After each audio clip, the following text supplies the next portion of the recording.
Advocacia Geral da União publicou um parecer sobre as emendas de comissão que estão retidas pelo ministro Flávio Dino, do Supremo Tribunal Federal. A AGU defende o bloqueio total dos mais de 4 bilhões de reais. A Advocacia Geral da União representa o governo federal na Justiça e defendeu uma interpretação mais segura da decisão do STF.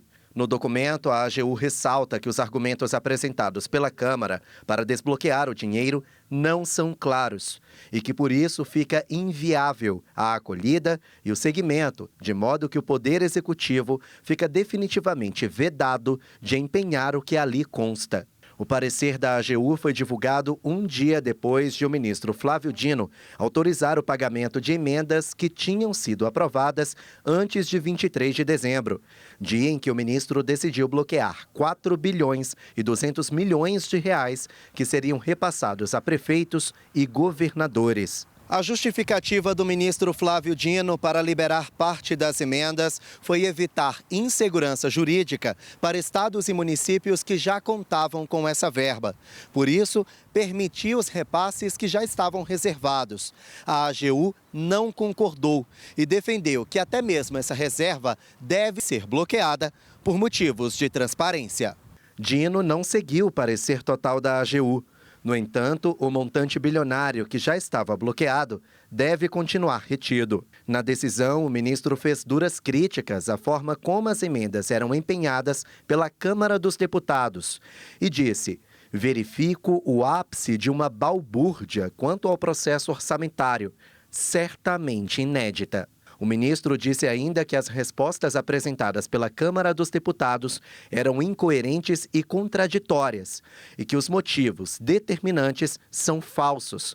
O caráter nacional das indicações das emendas não foi aferido pela instância competente, no caso, as comissões, e o procedimento adotado não atende às normas regentes. O presidente do Senado, Rodrigo Pacheco, também se manifestou e defendeu a liberação do dinheiro. Em documento enviado ao Supremo, Pacheco disse que o Senado conferiu absoluta e exigida transparência e que a natureza das emendas de comissão não é impositiva, conferindo-se ao Poder Executivo a execução ou não do dinheiro. O montante para emendas foi aprovado na votação do orçamento de 2024, ou seja, deveria ser repassado ainda neste ano pelo governo.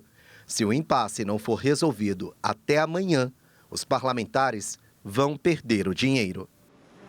E no final da tarde, o ministro Flávio Dino manteve bloqueadas as emendas de comissão indicadas pelos líderes do Senado.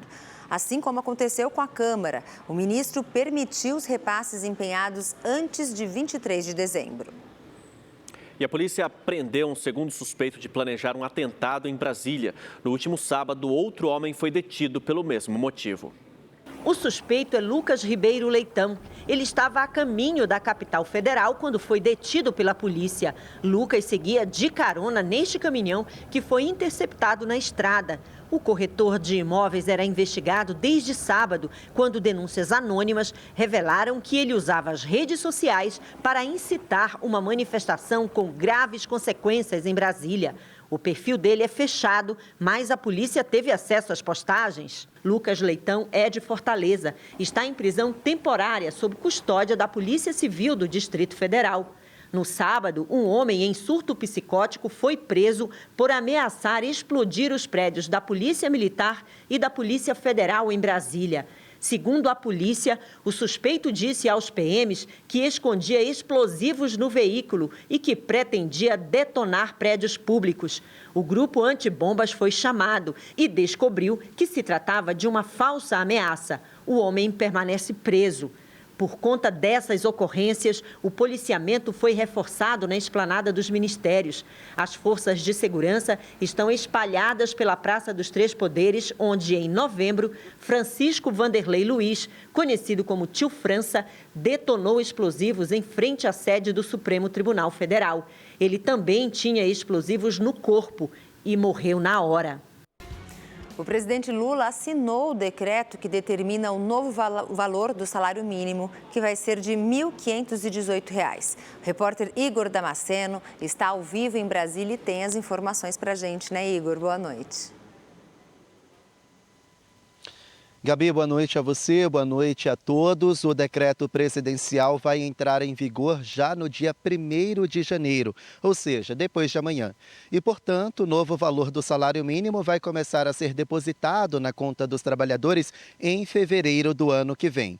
O aumento de R$ 106 representa um reajuste de 7,5% do atual valor. Com isso, foi respeitada a lei que prevê o ganho real, levando em consideração a inflação de 2024 e o crescimento da economia de 2 anos anteriores. O reajuste também leva em consideração os novos cálculos previstos no ajuste fiscal apresentado pelo governo, aprovado pelo Congresso e sancionado pelo presidente Lula. Com isso, o novo valor é R$ 10 a menos do que a primeira previsão do governo federal. Com a nova fórmula, o governo prevê poupar cerca de 4 bilhões de reais no ano que vem. O decreto foi assinado pelo presidente Lula depois de uma tarde inteira de reuniões com os ministros do governo federal aqui no Palácio da Alvorada. Voltamos ao estúdio. Obrigado, Igor. Boa noite, bom trabalho. 2024 foi o ano em que as micro, pequenas e médias empresas mais receberam incentivo do BNDES por meio de operações indiretas. O crescimento foi de 46% em relação a 2023. Ao longo do ano foram aprovados créditos no valor de 80 bilhões de reais. No ano anterior, o montante foi de quase 55 bilhões. Houve crescimento também no apoio a empresas de todos os setores e todos os portes. A aprovação de créditos alcançou o valor global de 100 bilhões e 400 milhões de reais.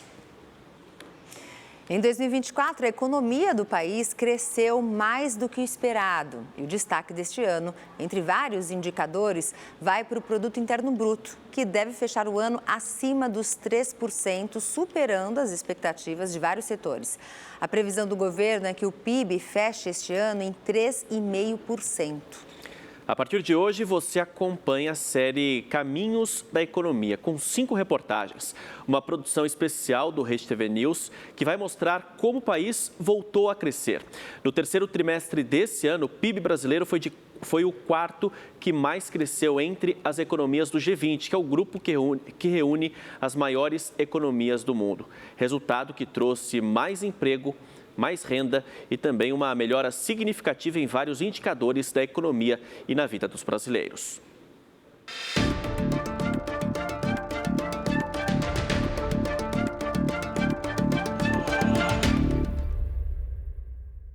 Região de comércio popular no centro do Rio, a Saara encerrou o ano com as vendas a todo vapor. Estamos percebendo que esse ano o nosso movimento está 50% maior. Por sermos um polo comercial de preços atrativos, de promoções e de atrações baseadas em preço, percebemos que as pessoas estão vindo gastar mais aqui. Empresários felizes e consumidores também.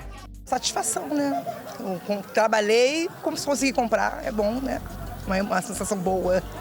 Comprei uma geladeirazinha, parcelada, mas comprei. Eu consegui comprar um ar-condicionado que o meu pifou.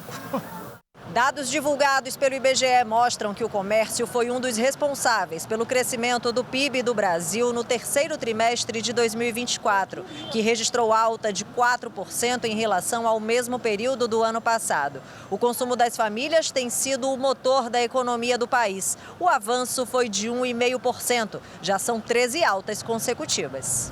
O avanço do PIB superou as expectativas do mercado financeiro, que projetava um crescimento menor. Em setembro, o Boletim Focus, que reúne as projeções dos principais agentes do mercado, esperava um crescimento de 2,46% para 2024. Já o mesmo documento do dia 20 de dezembro projeta um PIB de 3,49% para este ano. A família da Bárbara também faz parte dessa estatística. Ela e o marido receberam um aumento salarial este ano. Mais dinheiro na conta, alívio no orçamento para gastar. Ano passado estava um pouco apertada, né? E dessa vez eu consegui pagar meu curso à vista e formar. E a gente pretende mudar de apartamento ano que vem, mudar carro também. O PIB mede os produtos finais produzidos no país e funciona como uma espécie de termômetro, avaliando como está a saúde da economia. Em valores correntes, o Produto Interno Bruto totalizou 3 trilhões de reais no terceiro trimestre. Esta economista explica que se o PIB cresce, todos ganham. Você consegue olhar o PIB por 3 óticas, por 3 olhares diferentes. Pelas atividades econômicas, né, que é a ótica da produção, que você consegue ver realmente, foi a agropecuária, foi a indústria, foi o setor de serviços, quem contribuiu, quem colaborou mais. Você também pode ver essa medição pela ótica da despesa, que é como as pessoas utilizam esse produto interno bruto. Então, se foi para consumo das famílias, se foi para investimento, se foi exportação, né, de outros países. Então, você consegue ter essa visão. E você também consegue ter essa medição pelo como as pessoas são remuneradas. Então, vai para o empresário, vai para o trabalhador, quem é que está recebendo a maior fatia desse produto interno bruto? Quando a gente tem um PIB crescendo, a gente tem sim um país que está produzindo mais e principalmente está gerando mais emprego. No terceiro trimestre de 2024, o setor de serviços cresceu 0,9% e a indústria de transformação 1,3%, impulsionando o setor industrial, que avançou 0,6%. Já os investimentos tiveram um ganho de 2,1%. Entre os países do G20, grupo que reúne as maiores economias do mundo, o Brasil apresenta a 4ª maior expansão, ficando atrás apenas da Índia, Indonésia e China. O desempenho do PIB no terceiro trimestre, a gente teve uma alta de 0,9% em relação ao segundo. Foi um desempenho muito forte, né? Um dos maiores desempenhos assim, em comparação com outros países. A gente teve ali mostrando que o setor de serviços é realmente muito forte e a indústria também. A indústria também teve um papel importante, principalmente a indústria de transformação, que é um motor da economia. Então, diversos segmentos, como fabricação de automóveis, fabricação de alimentos, acabaram também contribuindo para esse desempenho. E isso mostra que esse crescimento não foi só um crescimento, que realmente sempre é muito bom crescer, mas ele foi disseminado, que é o mais importante. Com alta de 0,6%, o setor de transporte e logística também ajudou a impulsionar o PIB. Esta multinacional, que atua no armazenamento e distribuição de medicamentos e cosméticos para todo o país, teve um aumento de 30% na demanda em comparação com 2023. Quando eu entrei, a demanda assim, não era tão alta, né? Mas de um ano para cá aumentou bastante. O ano inteiro foi bem corrido, trabalhamos bastante, muita produção, muitas coisas. Para dar conta do movimento, aumentando a eficiência e produtividade, a empresa investiu R$700 mil este ano. A gente focou muito na questão de qualidade de serviço, aumentando em software, né? Investimentos em software, sentimento de processos. E também em pessoas. A gente teve um investimento grande em pessoas, em treinamentos, a gente focado sempre nisso. A melhoria da economia se refletiu a isso. Lúcia foi uma das novas contratações. Depois de 2 anos procurando emprego, a conquista chegou. Ela é a única mulher na empresa que opera a máquina de empilhadeira. Para ela, 2024 vai terminar com muitos motivos para comemorar. Uma emoção muito boa, estou realizando todos os meus sonhos.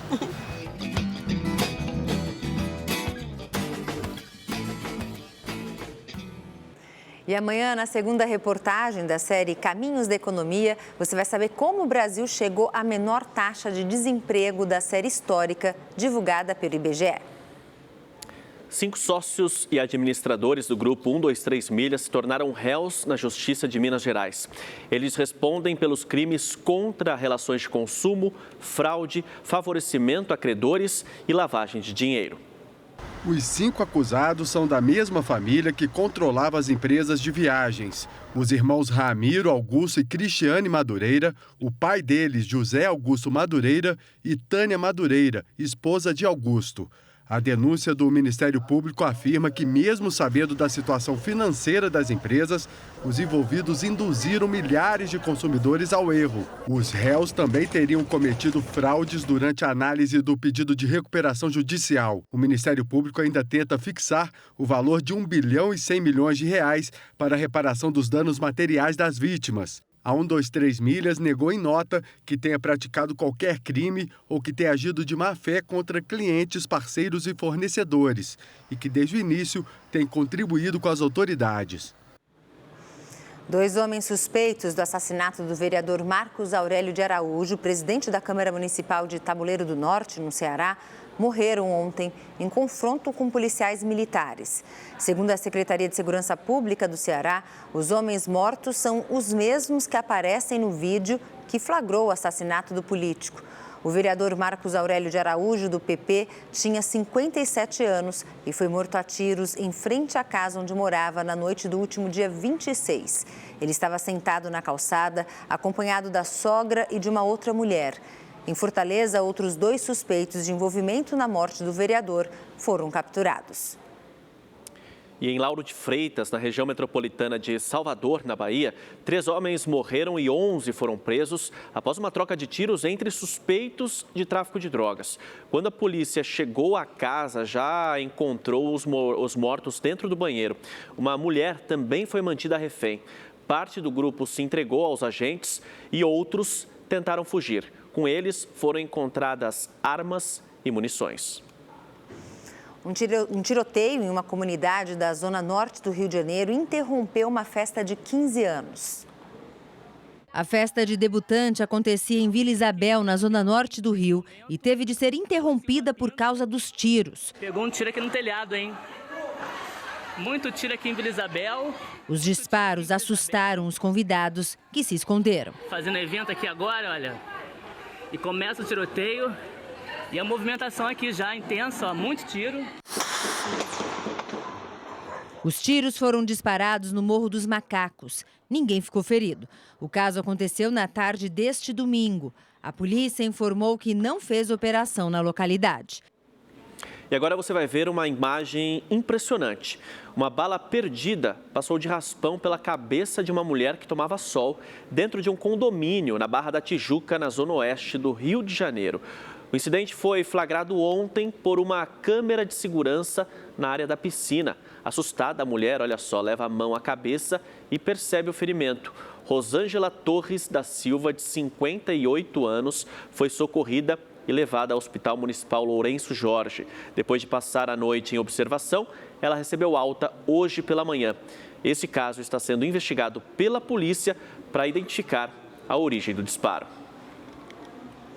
E será enterrado amanhã, na Bahia, o corpo da turista Diele da Silva Maia, que morreu ao ser baleada dentro de um carro de aplicativo no Rio de Janeiro. O motorista entrou por engano numa comunidade dominada por uma facção criminosa e o carro foi alvejado. Até agora, nenhum suspeito foi preso. Segundo familiares, o corpo de Diele da Silva Maia, de 34 anos, já está a caminho da cidade de Candiba, na Bahia. Ela morreu na noite do último sábado quando estava em um carro de aplicativo. O motorista entrou por engano na comunidade Fontanela, em Vargem Pequena, na zona oeste do Rio de Janeiro. Traficantes abriram fogo contra o carro. Diele e o condutor foram atingidos pelos tiros. Diele morava em Jundiaí, no interior de São Paulo, e passava férias no Rio com amigas. Ela chegou a postar fotos da cidade nas redes sociais. A polícia está em diligência para identificar a autoria dos disparos e esclarecer o crime. O motorista Anderson Pinheiro sobreviveu e já prestou depoimento na delegacia de homicídios. E o cantor de pagode Adalto Melo, de 39 anos, morreu após um acidente de trânsito em São Vicente, no litoral de São Paulo. Ele estava de moto e foi atingido por um motorista em alta velocidade que ultrapassava um outro automóvel. Com o impacto da batida, Adalto foi arremessado da moto e morreu na hora. O condutor do carro foi preso, ele fez o teste do bafômetro, que deu positivo. O cantor era muito conhecido pelo trabalho na Baixada Santista. Além de compositor, Adalto Melo também atuava como educador físico e consultor de imagem. E subiu para 11 o número de mortos após o desabamento da ponte que liga os estados do Maranhão e Tocantins na semana passada. 6 pessoas continuam desaparecidas. Um dos corpos resgatados estava dentro de um carro a cerca de 44 metros de profundidade. Segundo informações da Marinha, a vítima identificada é o vereador de 57 anos, Ailson Gomes Carneiro, do PSD do Pará. Ele viajava com a esposa Elisângela Santos das Chagas, de 50 anos. O casal tinha oficializado a união 2 dias antes do acidente. A partir desta terça-feira, dia 31, a travessia entre Maranhão e Tocantins será retomada por meio de balsas, inicialmente para pedestres e depois será ampliada para veículos leves e caminhonetes. Segundo o governo de Tocantins, a travessia de caminhões deve ser liberada no dia 1º de janeiro. No sábado, foi celebrada uma missa de 7º dia, em homenagem às vítimas da tragédia. A cerimônia teve a presença de familiares e amigos das vítimas. Centenas de balões brancos ganharam o céu da cidade. Subiu para 9 o número de mortes por causa da chuva em Minas Gerais. Belo Horizonte e outras 431 cidades estão em alerta para a possibilidade de tempestades, ventos intensos e até granizo. O velório de 3 mulheres de uma mesma família que perderam a vida no fim de semana após o desabamento da casa onde moravam reuniu parentes, amigos e vizinhos. Paulo é filho de uma delas, Maria de Fátima Santiago, de 70 anos. Ele morava com a mãe e estava no trabalho na hora da tragédia. O que eu tenho feito é pedir a Deus para dar força, porque é o que a gente mais precisa, força e conforto dele, porque realmente não é fácil. Segundo a Defesa Civil, o imóvel passou por uma vistoria há 2 anos, quando foram registrados danos estruturais a serem reparados. Na verdade, a casa que a gente morava já era uma casa um pouco antiga e precisava de algumas reformas. Mas, no momento, a gente não tinha condições de estar fazendo essas reformas e nem mudando de lá para outro lugar melhor. Nos últimos 11 dias, Belo Horizonte registrou mais de 300 milímetros de chuva, 90% da média de todo o mês de dezembro, que historicamente é o período mais chuvoso do ano. Hoje, a Defesa Civil emitiu novos alertas. A previsão é de mais chuva até sexta-feira. Por causa do solo encharcado, todas as 9 regionais da capital mineira estão sob risco geológico. Nos últimos dias, 4 residências desabaram. Belo Horizonte tem uma característica topográfica acidentada e é muito vascularizada por córregos e rios. Isso torna a pluviosidade um problema e agrava os riscos de fenômenos geológicos. Vamos ver agora a previsão do tempo para todo o Brasil. A chuva diminui bem e o tempo fica mais aberto, com abertura de sol entre o sul do Mato Grosso, sul de Minas, São Paulo, Rio de Janeiro e o sul do Brasil. O último dia do ano vai ser com sol entre nuvens em São Paulo e máxima de 27 graus.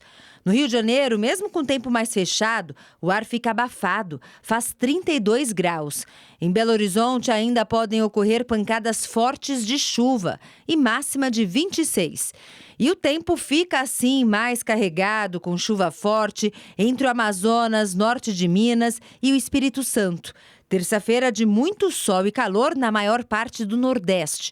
Tempo aberto e calorão de 33 graus em Salvador e em Maceió e Fortaleza, com máximas de 32 graus. Em Florianópolis, sol aparece entre nuvens e a máxima chega aos 26 graus. Um ônibus de turismo caiu de uma balsa dentro de um rio próximo à cidade de Tailândia, no estado do Pará. O acidente com o ônibus aconteceu no rio Moju, na região de Vila Soledade, próximo ao município de Tailândia. Segundo autoridades locais, uma criança está desaparecida. De acordo com o Corpo de Bombeiros, os passageiros feridos foram socorridos aos prontos socorros da região, mas ainda não se sabe o número exato de pessoas que estavam no ônibus. Pelas redes sociais, o governador Hélder Barbalho publicou que o governo do Pará enviou 2 equipes do Corpo de Bombeiros de Belém e técnicos da Defesa Civil para ajudar no local do acidente. E ele disse que se solidariza com familiares das vítimas. Parte de um posto de combustíveis ficou destruída depois que bandidos usaram explosivos para abrir o cofre do estabelecimento no bairro de Quintino, na zona norte do Rio de Janeiro. Câmeras de segurança flagraram o momento da explosão. A loja de conveniência ficou completamente destruída. Segundo a polícia, 3 homens, um deles armado, renderam os funcionários, explodiram o cofre e fugiram. Ninguém ficou ferido. A perícia esteve no local e recolheu o dinheiro que estava guardado. E um homem morreu durante um tiroteio no show do cantor Wesley Safadão na praia de Atalaia, em Luiz Correia, 340 quilômetros de Teresina. A vítima foi identificada como Marcos Alves de Souza, de 41 anos. Segundo a polícia, a execução está ligada ao envolvimento da vítima com facções criminosas do Ceará. Houve pânico e a multidão que assistia ao show se dispersou rapidamente. A equipe do cantor Wesley Safadão informou que ele e os músicos foram retirados do palco assim que o tiroteio começou.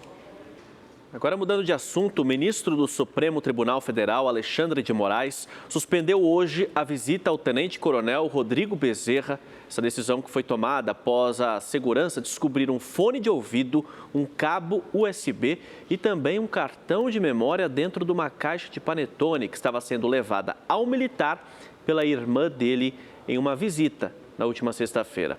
O coronel Bezerra foi preso em novembro com outros 3 militares do chamado Grupo Kids Pretos. Os equipamentos eletrônicos foram recolhidos pelo Batalhão de Investigações Criminais. E o dólar fechou em queda no último pregão do ano em R$ 6,17. Em 2024, a moeda teve alta acumulada de 27,35%. Já o Ibovespa, o principal índice da Bolsa Brasileira, finalizou o último pregão do ano em alta de 0,14%, acima dos 120 mil pontos. Ainda falando de economia, o ministro da Fazenda, Fernando Haddad, avaliou como positiva a intervenção feita pelo Banco Central para que o dólar fechasse em queda nesta segunda-feira. A declaração do ministro foi logo após o presidente Lula assinar o decreto da nomeação de Gabriel Galípolo para presidente do Banco Central. Segundo o ministro, o dólar fechou 2024 em alta no mundo todo. Eu penso que as intervenções do Banco Central foram corretas. No sentido de afastar um pouco, de dar liquidez, né, para quem estava eventualmente fazendo remessa, enquanto o mercado processava as informações a respeito das medidas fiscais. Então eu penso que foi um movimento correto do Banco Central. O teto de um supermercado desabou em Barueri, na Grande São Paulo, por causa de uma forte chuva de granizo. 4 pessoas ficaram feridas. Imagens registradas por pessoas que estavam dentro do supermercado mostram um momento em que o teto cai e assusta clientes e funcionários. Adriele conta que estava dentro do mercado com uma amiga no momento do acidente. E aí, de repente, caiu uma parte do teto e apagou a luz. Nisso que apagou a luz, nós começamos a ouvir, começou a cair mais. Assim que acendeu, já tinha um desespero geral e continuou caindo o teto. Nós emitimos um alerta de chuva intensa no município. Às 2 horas, essa chuva veio. Ela veio acompanhada de uma quantidade de granizo, né? Primeiro a gente teve vento, chuva forte, granizo. E por volta de 2 horas e 20 minutos, o corpo de bombeiros é que foi acionado para essa ocorrência que dava a notícia da queda do telhado desse supermercado aqui. O desabamento da estrutura ocorreu por volta das 2 horas da tarde desta segunda-feira. O corpo de bombeiros foi chamado logo na sequência. Felizmente, ninguém morreu. Este tenente do Corpo de Bombeiros explica que o tempo entre o início do desmoronamento e a queda parcial da estrutura foi essencial para garantir a saída rápida e segura de todos do local. E aí, nesse momento, as pessoas, com o barulho, com a queda do forro, com a entrada da água, conseguiram ter um tempo. Então, assim, foi coisa de 4, 5 minutos depois para ter um colapso total. Segundo a Defesa Civil, o mercado deve ser interditado para apuração dos fatos. Em nota, o Barbosa Supermercados informou que trabalha em conjunto com as autoridades e está à disposição para o esclarecimento dos fatos. E olha, em São Paulo, quem vai para a praia é bom tomar cuidado. Já são 29 praias classificadas como impróprias para o banho, só neste começo de verão. Os dados são da Companhia Ambiental do Estado de São Paulo, a CETESB. O número representa 16,5% das 175 praias paulistas monitoradas. Os dados mostram ainda um aumento em relação à semana passada, quando 10% das praias foram categorizadas assim. A classificação é feita de acordo com a quantidade de bactérias presentes na água do mar. Este urbanista explica que a principal causa para a poluição das praias é a falta de estrutura de saneamento básico de comunidades da região, que normalmente jogam o esgoto no mar. E a falta de uma política habitacional voltada especificamente para essa população faz com que cresçam as comunidades, as favelas, as ocupações e, obviamente, essas áreas elas não têm o saneamento adequado. Entrar em águas impróprias pode ser perigoso para a saúde. Ingerir água contaminada, e muitas vezes quando você vai à praia, né, você vai acabar ingerindo um pouco dessa água, pode ingerir um pouco dessa água, se ela está contaminada, seja por poluição de esgoto, né, que pode trazer bactérias e vírus que podem estar contaminando, podem gerar problemas no aparelho digestivo, como também a gente pode ter problemas de pele. A situação é mais crítica no litoral norte, onde 16 praias estão impróprias para banho. A maioria está em São Sebastião, com 7 delas. Outras 5 estão em Ilhabela. No litoral sul, a situação mais crítica está na Baixada Santista, principalmente na cidade de Santos, onde nós estamos. Das 7 praias do município, 6 estão impróprias para banho. A Natália veio de Brasília passar o ano novo na cidade e preferiu não arriscar entrar na água. Eu não entro, eu não arrisco. Eu sempre chego em Santos e dou uma olhada no boletim, né? E realmente está dizendo que está imprópria, que tem uma grande quantidade de bactérias, então eu não entro na água. A medição é feita semanalmente pela CETESB. A próxima acontece só no dia 2 de janeiro, depois da virada de ano. Até lá, a solução é se divertir como dá. Tá aqui. Como é? Tá na chuva, é para se molhar, vamos embora. E a Guarda Civil Metropolitana de São Paulo anunciou uma novidade para essa virada de ano aqui na Avenida Paulista. Cães robôs, iguais a esse que você está vendo na imagem, vão ajudar na segurança. O equipamento já foi usado e testado este ano no jogo da NFL, na Arena Corinthians, e também no Grande Prêmio de Fórmula 1 de Interlagos. Os robôs têm câmeras de alta resolução que transmitem as imagens em tempo real. E o objetivo é ajudar na localização de foragidos da Justiça. E no Rio de Janeiro já é grande a movimentação e a expectativa para o Réveillon mais famoso do país.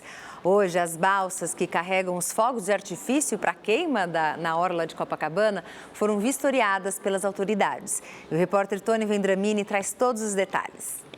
Representantes da Prefeitura, da Capitania dos Portos, dos Bombeiros e da Polícia Civil verificaram os últimos detalhes das balsas de onde vão partir os fogos de artifício do Réveillon de Copacabana. Depois da vistoria, eles deram o aval para a festa, que vai acontecer de forma sincronizada em 16 pontos da cidade. O Corpo de Bombeiros Militar do Estado do Rio de Janeiro esteve hoje aqui com a Diretoria Geral de Diversões Públicas. Os oficiais analistas estiveram percorrendo cada balsa aqui das 10 e verificando o distanciamento entre os artefatos, o calibre, a inclinação, o posicionamento se estava conforme o layout que foi apresentado pelos organizadores. Teve vistoria também no palco principal da Festa da Virada, o Palco Rio, em Copacabana. O prefeito Eduardo Paes conferiu os últimos detalhes da estrutura, que receberá o show de diversos artistas da música brasileira. A gente quer que tenha alguém aqui que goste de música popular, que olhe para a Bethânia e para o Caetano como grandes figuras da música popular brasileira. Tem aquela pessoa que vai olhar com o olhar mais religioso. A gente vai ali no outro palco gospel, enfim, curtir uma Fernanda Brum também, que canta pra caramba, cheia de hit. Vai ali no outro lado, tem um palco de samba, que já é aquela batida de tambor. Enfim, é isso que a gente quer no Rio de Janeiro. Todo mundo se divertindo, todas as religiões, todo mundo se sentindo em casa. E hoje, na praia, já teve passagem de som. Os cantores Pretinho da Serrinha e Leci Brandão mostraram que o Réveillon da Cidade Maravilhosa será de muito samba e terá como tema amor e prosperidade para todos. Não vai ser um show, vai ser uma roda de samba. Aquela coisa que não tem roteiro, que eu vou me comunicando e vou olhando, e vou pedindo para cantar, e vou sentindo energia, e assim eu vou até a hora que tiver que acabar. E a música já começou a animar quem vai virar o ano na praia. Eu gostei demais, eu até tô com sambinha no pé. Segundo a Prefeitura, os eventos de Réveillon devem receber 5 milhões de pessoas. 2,5 milhões entre cariocas e turistas, somente aqui em Copacabana. A festa deve movimentar mais de 3 bilhões de reais no Rio de Janeiro. No calçadão da praia, a movimentação de pessoas já é intensa. São muitos turistas brasileiros, como o Brian, que veio de Bauru, no interior de São Paulo, e que vai passar o Réveillon no Rio pela primeira vez. Estou botando expectativa e acho que vai ser muito legal. E também muitos estrangeiros, como esse casal. Ele é argentino e ela venezuelana, encantados com as belezas do Rio de Janeiro. Muito contento, Traga. Muito contento. Sim, está todo muito linda. O Rede TV News fica por aqui. Tenham todos uma excelente noite. Uma ótima noite para você e até amanhã. Tchau, tchau.